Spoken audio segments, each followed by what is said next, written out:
El paquete económico 2026 que propuso la presidenta Claudia Sheinbaum, pues es un paquete que yo creo que al final de cuentas muchos mexicanos estamos analizando, estamos pensando, hay quienes tienen verdaderamente la virtud de sacar las puntas, los puntos y las comas de lo que hace, y algunos, pues bueno, algunos se sienten hasta Calimán, ¿no? Y pues prevén lo que pueda suceder con un peso invertido en una zona que no debiera. Bueno, yo creo que también hay los exagerados. Aquí yo lo que quería hacer es hacer pues una reflexión seria, breve, también ciudadana, para que pudiéramos comprender un poquito qué es lo que pretendió o qué es lo que de alguna forma también muestra fortaleza este paquete económico, y para eso estoy muy contento de que regrese aquí, que es su casa, a Joaquín de la Dama. Amigo mío, gracias. No, David, por al estar contrario, aquí. muchas gracias por la invitación. Estamos muy honrados de estar aquí en Querétaro. de verdad. No, yo estoy muy contento de que regreses porque es tu casa. Gracias. Eres de los primeros que estuvieron aquí conmigo haciendo este día, y siempre con aportaciones muy valiosas.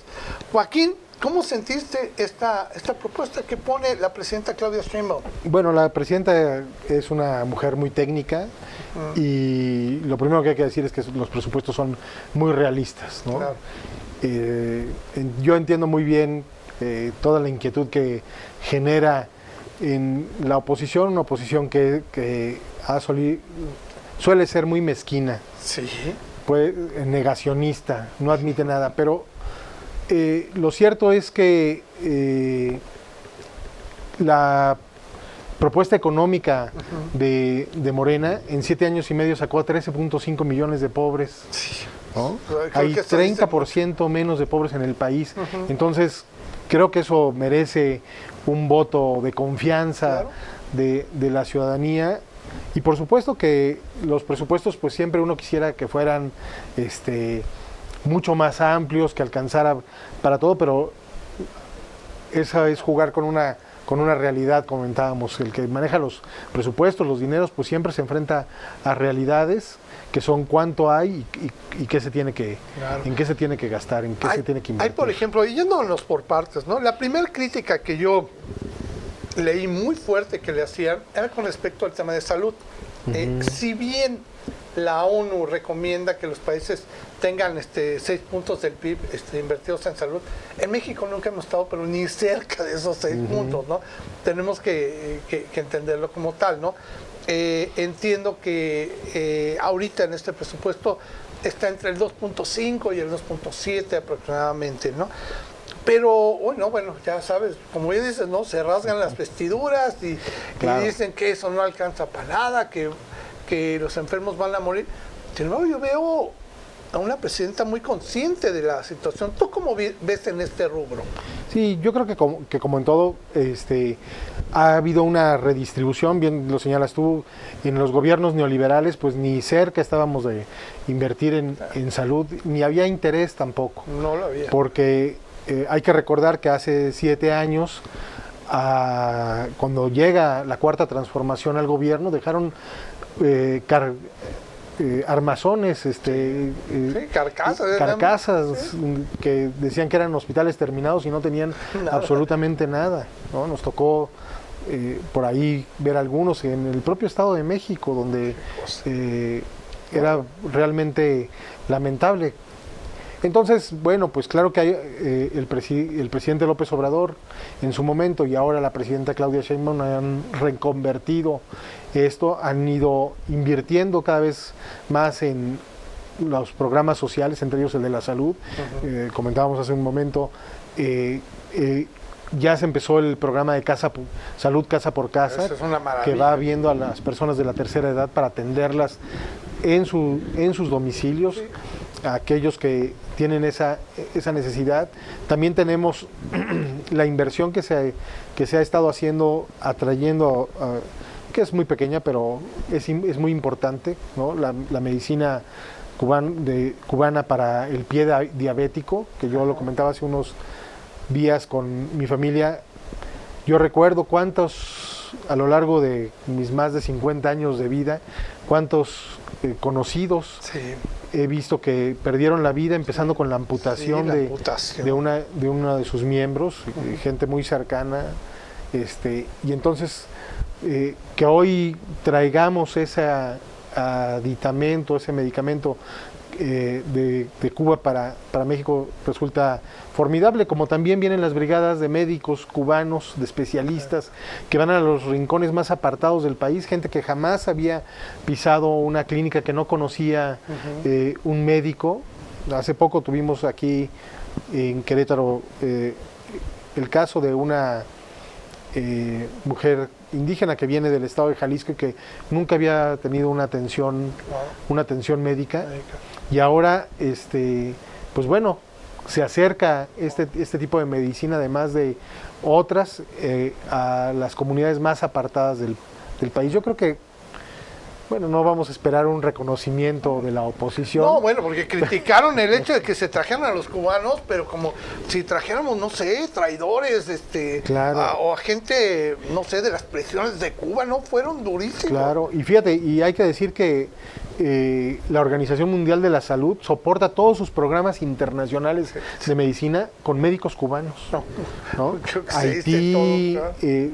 África, en todos los continentes hay médicos cubanos, y con un reconocimiento muy amplio de la Organización Mundial de la Salud. Sí, es muy reconocido que los médicos cubanos son científicos con un conocimiento muy alto y que investigan y son muy capaces, claro, ¿no? Claro. Nada más que obviamente desde el punto de vista, como dices, de la oposición, pues lo veía muy mal. Sí. Oye, y ya internándonos un poquito en otros temas, ¿no? Que obviamente es entendible que México, pues sí, que tiene una deuda, que es lo que siempre le han criticado, ¿no? Que México tiene una deuda, no es una deuda que contrató ahorita Claudia Sheinbaum, ¿no? Cuando entró, que quede claro, ¿no? Pero yo escuchaba a los principales analistas que decían que Claudia Sheinbaum estaba siendo responsable con el presupuesto, que no se estaba alocando tampoco en hacer los grandes proyectos, precisamente para respetar el tratar de tener esa deuda al margen, aunque, pues bueno, no cubrirla, ¿no? Pero sí tenerla al margen. ¿Cómo ves a Claudia Sheinbaum desde el punto de vista su actitud con este presupuesto? Sí, bueno, pues ahí sería reiterativo, pues es un manejo muy responsable de la deuda y yo diría, estos gobiernos de la transformación también atemperaron la desigualdad, que era uno de los males más grandes que tenía este país. Sí. Nuestro país era quizás el más desigual, no solamente de América, sino muy probablemente del mundo. Aquí todavía hay, porque esto, aunque se ha ido reduciendo, se ha ido acotando de 35% de diferencia, hoy estamos en 14% los niveles de diferencia entre los deciles mayores y los menores. Pero hay que decir que todavía aquí hay gente que puede perder 200 millones de pesos en un día en la bolsa de valores, levantarse con eso y decir es un mal día, pero no cambia sus hábitos, no deja de ir a donde va ni comprarse lo que se compra, sigue asistiendo a todos los lugares. Habemos todavía quienes perdemos 200 pesos y buscamos en todos los pantalones de la casa para ver en dónde están, claro. Pero hay quienes también esperan llegar a esos 200 pesos en su semana de labores.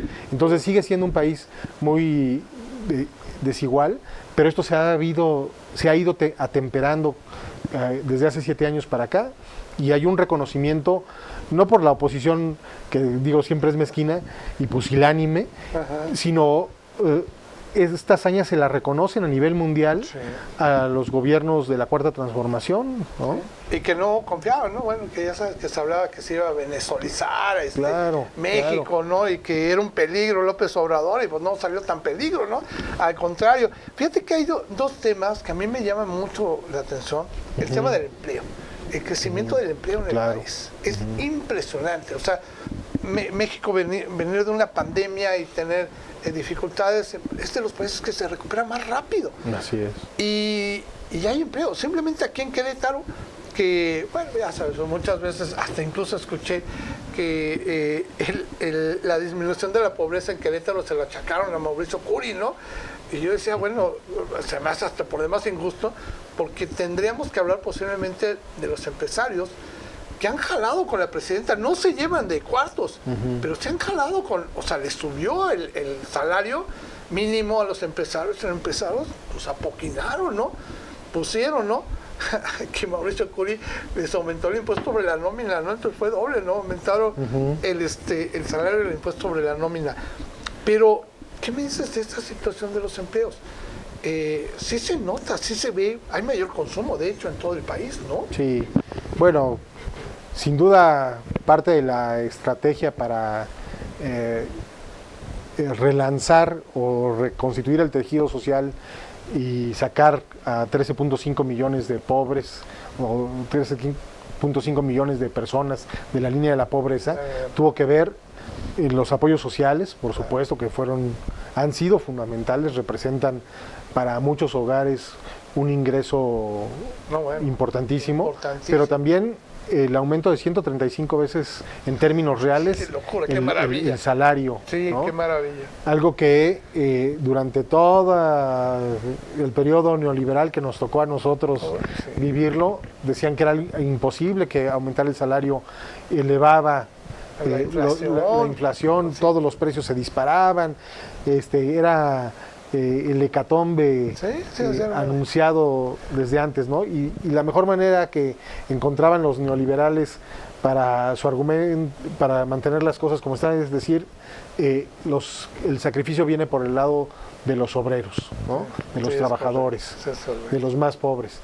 Los asalariados tenían que sacrificarse, mientras que el vaso de la abundancia de los más ricos se empezaba a llenar para después escurrir. O sea, porque les pagaban nada a sus empleados, los empresarios. Era muy, muy duro esa parte, ¿no? Sí, y a final de cuentas había una diferencia muy grande. Ahorita dijiste un punto que yo creo que es muy importante platicarlo, lo del apoyo a las familias a través de los programas sociales.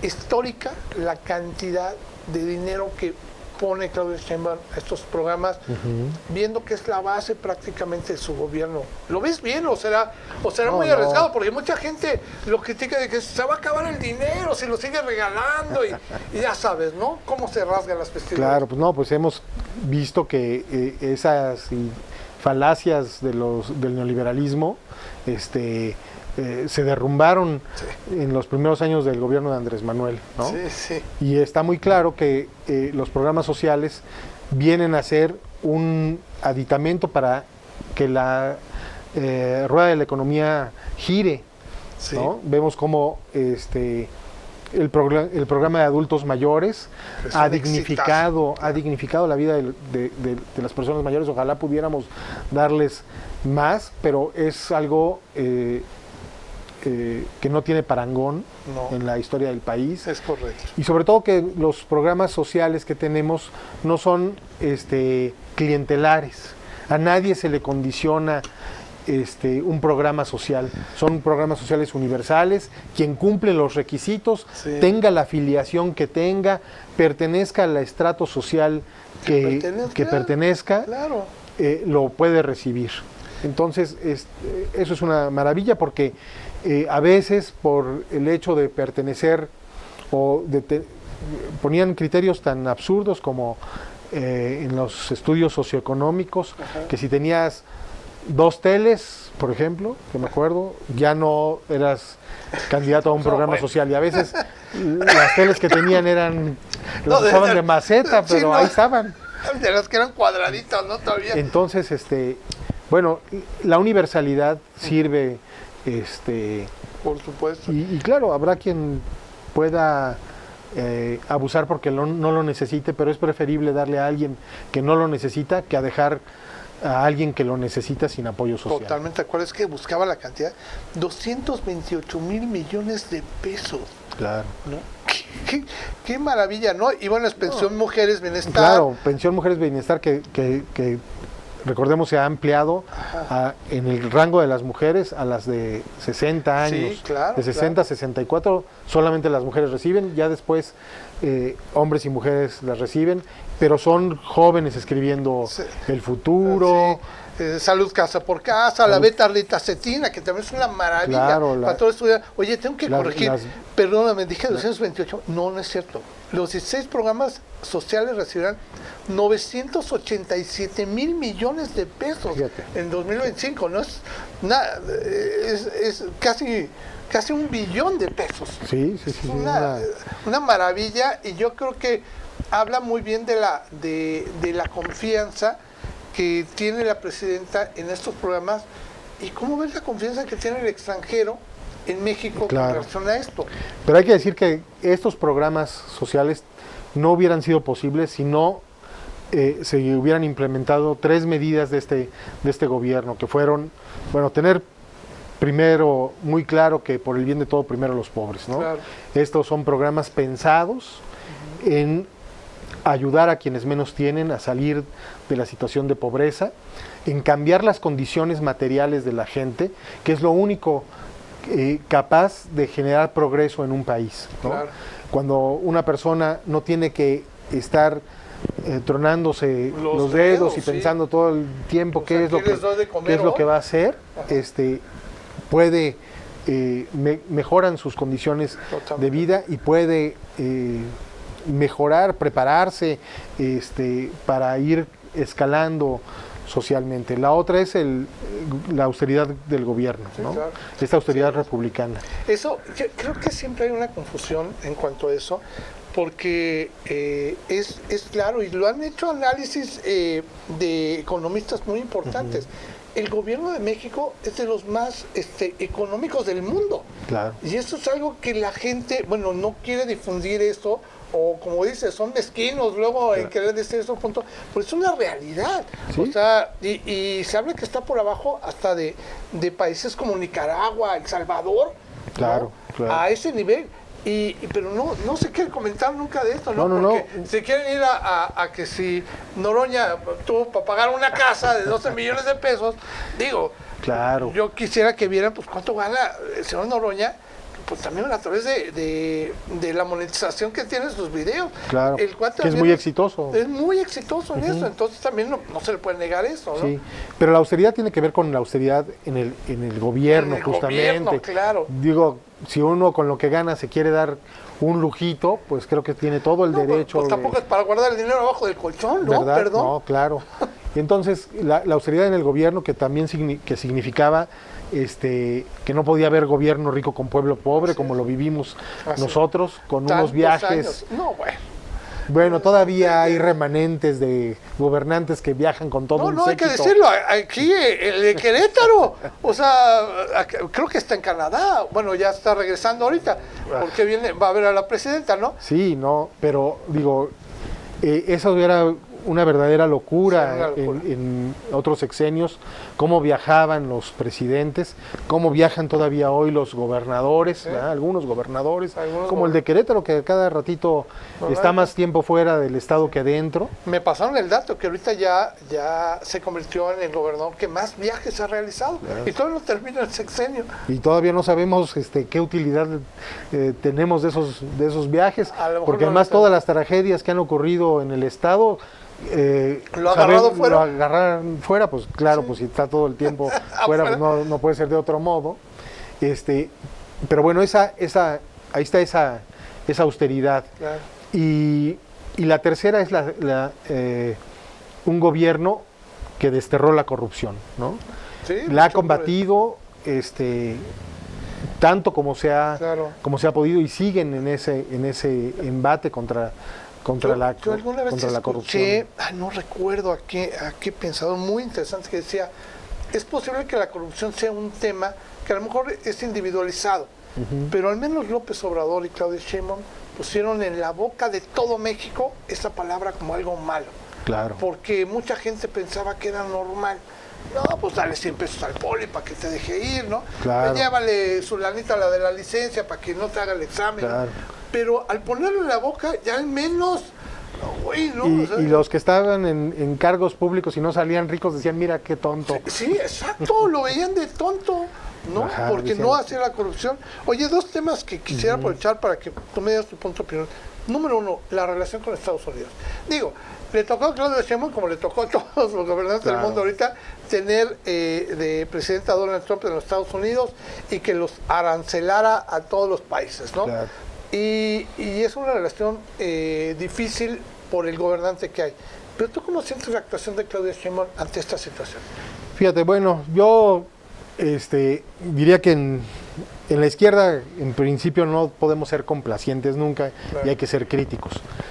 Yo diría que con Estados Unidos ha tenido una relación muy exitosa. Uh-huh. Ha sido, pues sí, sin duda la gobernante que mejor ha sabido conducirse con el presidente norteamericano, la que más ventaja ha sacado, si se puede sacar alguna ventaja de un tipo como Donald Trump, como él, sí, ¿verdad? Que hace imperar la fuerza más que la razón. Sí, claro.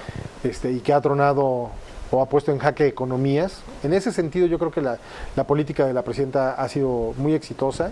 Como ella lo ha dicho, mantiene una relación de coordinación, pero nunca de subordinación, de tener un buen trato, porque nosotros tenemos además la enorme desventaja, o ventaja, como le quieran decir, que en el norte del país tenemos esa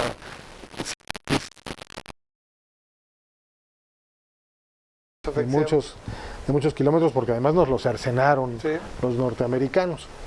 En ese sentido ha sido muy exitosa. Yo, sin embargo, sí le pongo un pero a la política exterior de Claudia Sheinbaum en el tema de Palestina. Sí. Ahí necesitamos romper relaciones con Israel. Ese es un pendiente que tenemos, porque hay que condenar ese genocidio que está ocurriendo. Claro. No hay manera de no hay manera de que un gobierno como el de la Cuarta Transformación no siga los pasos de Petro, no siga los pasos de Díaz-Canel, incluso de Sánchez en España, sí, para empezar a decir, esto es intolerable ya. Claro.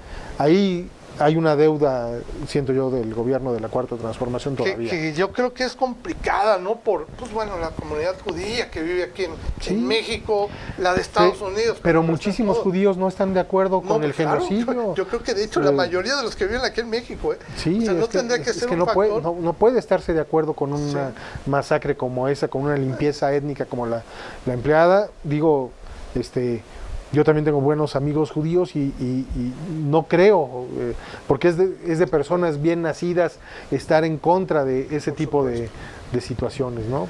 Y que bueno, yo creo que es algo que con la presión posiblemente la presidenta Sheinbaum tome su decisión, ¿no? Que... Con respecto a eso. Y pues hablando de ella misma, pues te quería preguntar, viene a Querétaro.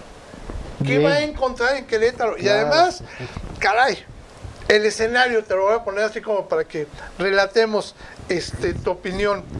Viene a Querétaro a dar el informe presencial en Querétaro, claro, porque a mí me parece muy buena idea que pasara a cada uno de los estados a informarle a los estados, no que lo hiciera ahí donde antes era el Distrito Federal y ahí informé y que de ahí todo el mundo, no, te toma la delicadeza de ir a cada uno de los estados a informarle a los ciudadanos. A mí me parece de gran altura de liderazgo hacer eso.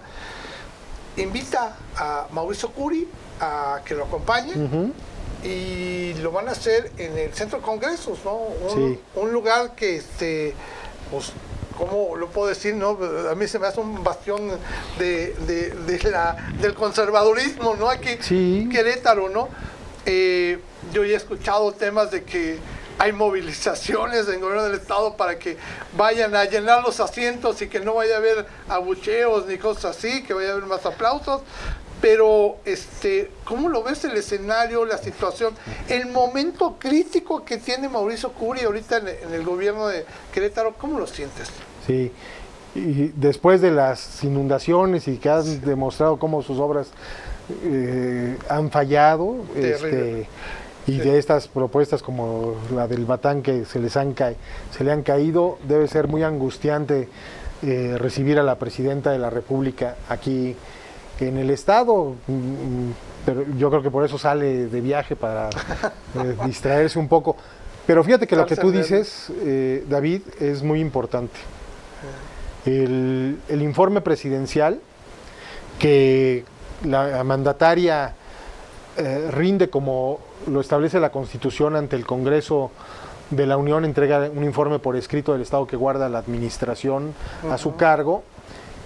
ella cumple con eso, pero ya no es aquel boato, ¿te acuerdas? Que nos tocó a nosotros en nuestros años mozos. Suspendían las clases para ponernos a ver el informe. El culto a la personalidad del presidente. Claro. Todavía recordamos cuando algún tribuno, Porfirio Muñoz Ledo, se levantó y dijo una pregunta, señor presidente, y antes Marcué Pardiñas, en esa misma sesión, y todos los medios y toda la estructura del Estado se le echó encima porque cómo osaba hacerle una pregunta al presidente, que no eran iguales. Y, qué barbaridad, bueno, que era lo que tendría que ser, ¿no? El informe era de un culto a la personalidad enorme para que el presidente se sintiera a sus anchas, y hoy el ejercicio ya no es así. Hoy el ejercicio es totalmente republicano y la presidenta toma la iniciativa de además acudir a las entidades federativas, porque no le basta con entregar el informe que guarda su administración a los representantes, sino que va directamente con la sociedad. En todas las entidades ha sido totalmente abierto, ha tenido grandes concentraciones, en lugares de muy fácil acceso, para que ella rinda un informe ante la ciudadanía. Fíjate, para que el mandatario hable ante sus mandantes, a quienes le han dado un mandato, y ella les diga cómo ha ejercido ese mandato que le han dado. Claro. ¿No? ¿Puede haber algo más republicano que eso? Pues seguramente no. No creo. Y entonces es un acto muy importante, y como tú dices, bueno, aquí en Querétaro, ¿por qué se decide que sea en el centro de congresos, en un lugar muy inaccesible, elevado, con muchísimos controles, y además... La gente no llega en camión. No, y además totalmente un escenario antirrepublicano. Claro. Ese centro de congresos se construyó con los excedentes petroleros y es de un derroche de recursos ahí enorme, ¿no? Entonces, una de las contradicciones que tiene Querétaro, ¿dónde la pone, no?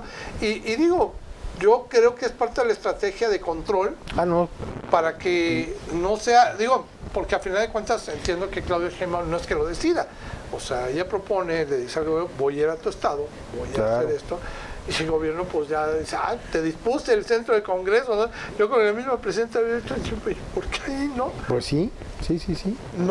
No ayudará, yo creo, a la democracia en el sentido de lo cercana que es Claudia Sheinbaum, porque me consta, porque fuimos a varios mítines con ella antes de llegar a ser presidenta. Es una mujer verdaderamente del pueblo, o sea, atraviesa las multitudes para saludar, tomarse fotos, o sea, ella está acostumbrada a eso. Lo hemos visto, y si mal no recuerdo, me parece que es en Coahuila, donde gobierna también la oposición. El escenario es totalmente abierto y al gobernador lo increpa la gente, claro, pues a una mayoría morenista no le ha gustado al gobernador, y el gobernador afronta eso con mucha solvencia, ¿no? ¿Por qué el gobernador queretano cruza los dedos y moviliza todo el gobierno del estado? Porque yo no sé si eso vaya a ocurrir ahora, pero por los dos antecedentes previos que tenemos, sabemos que mueven, le invierten muchísimo recurso para que el gobernador no vaya a sentir el desaire de un chiflido, ¿no? Y te he de decir, a mí me parece también la presidenta Claudia Sheinbaum, escribí hace poquito una columna que decía, que se llamaba Cortesía y Agandallas, ¿no? A mí la presidenta Sheinbaum se me hace una mujer con tantas cortesías, incluso para el gobernador Mauricio Curi, que cuando recuerdo bien esa vez que le abuchearon, la presidenta fue la que fue a decir, por favor, controle.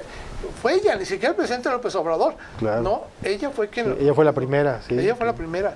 Recuerdo la cortesía de cuando inauguró el primer tramo del Tren México-Querétaro, lo invitó a que estuviera, que fuera parte, tal.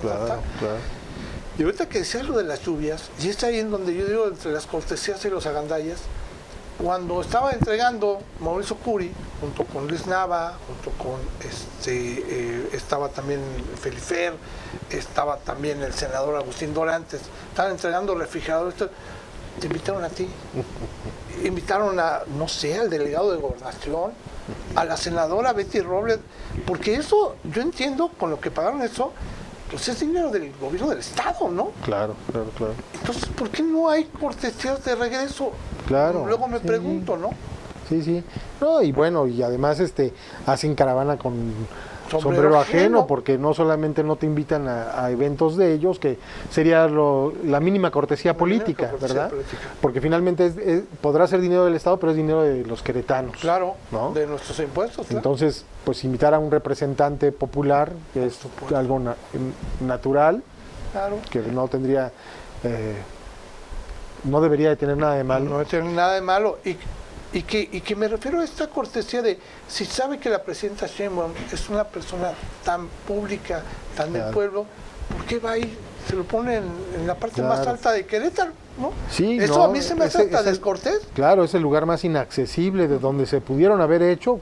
Pienso en el Estadio Corregidora, en el Auditorio José Ortiz de Domínguez, cuestiones muy céntricas. Ahí tenemos un acceso muy difícil para el grueso de la ciudadanía. No hay ningún transporte público que te lleve de ordinario, ¿no? Entonces, está ideado pues para que acuda solamente gente con su coche y ver si te dejan pasar. Y acceso. Quién sabe. Sí, yo tuve que accesar ahí, ponerme acceso. Y ver cómo se está. Ahí totalmente establecidos los controles de acceso, porque no hay otra forma de ingresar al centro de congresos. Entonces, por eso se vuelve algo muy excluyente, ¿no? Claro, totalmente de acuerdo. Y por lo tanto no republicano, que implica que todos somos iguales y que todos podamos tener la oportunidad de llegar por nuestros medios. Así es. ¿No? Joaquín de la Lama, yo te agradezco mucho que hayas estado aquí. Siempre platicar contigo me motiva, me prende, me pone de buenas. No, al contrario, a mí me encanta venir aquí a Querétaro de verdad. Tú sabes que es tu casa y no puedo más que comprometerme a que sigas viniendo, que sigamos platicando. No, yo te lo agradezco muchísimo, de verdad. Ahora sí que de verdad, en Querétaro de verdad.